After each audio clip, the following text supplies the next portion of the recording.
When looking at white-red, this tends to be in that third tier or the lowest tier of decks for mid best of 1 limited. It's the most aggro deck in the format, so ideally you're going to have 10 or so 1 to 2 drops, maybe a little bit more if you can find some premium uncommons, and then you're going to support them with cards that are a little higher up the curve but can either pump up your creatures or help them get evasion through Coven with like Cannon Grove Witch, or maybe give them double strike with like a dual craft trainer. It's not super high on card advantage. Unfortunately, there's not too many disturb cards that you're going to play in this deck, so you're not getting the backside creatures usually. So hopefully your card advantage can come in the form of like a Gabony Dongor, which is a premium uncommon white creature in the deck, or Search Party Captain, which oftentimes can be played for 2 or 3 mana to net you a card and another body. You can play combat tricks, the best being Lunar Frenzy, but a lot of times you're going to hope to just clear out blockers, with Moonrager Slash or Sacred Fire, or even like a Play with Fire, if you get 1 or 2 of those. And then just keep attacking. So some creatures that are generally replaceable, like your Harrier, Commando, can still be useful. Harrier can help get that final bit of damage in. If you get a little stalled out, you can make a creature unblockable,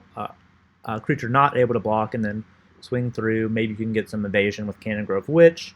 If you get creatures that are 1, 2, 3 power, get Coven. Oftentimes, in my experience, this was not a contested deck, but that being said, you do really need to have it come together, or else you're just going to lose out to the huge value engines that are the blue-blacks, blue-whites, or you're going to have some of your key creatures get stonewalled by like bigger green creatures, for example. So you really need to lean into the aggression and find ways to have removal to take out other creatures. Again, some other key players, like I mentioned, Dual Craft Trainer, it gives you a chance to push through that last damage because you can make some creature that might not be evasion able to attack on the ground effectively, or give your evasive creature if you get like a Cannon Grove Witch in the air, or you have like a Cavalier that's trample and has a counter or 2 on it.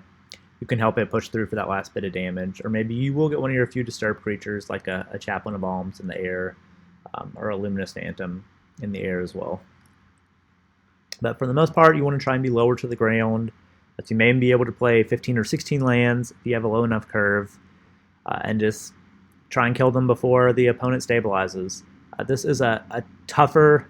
feat than it sounds because there are so many of the tempo cards and other colors that can bounce your creatures if you put counters on them, or remove your Coven before combat, or put you back. That being said, many of those bounce spells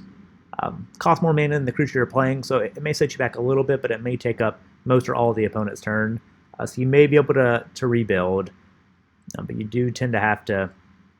get a little fortunate with opponents stumbling, and that tended not to happen too much in mid just because of all the value creatures and ways to catch up. So it's not really where you want to be, but if you end up opening some strong rares in the colors, you may be forced into this place, in which case you'll probably get the gold cards, as splashing was a little tougher in the mid format, so you'll probably get those to come around to you, and maybe you can make it happen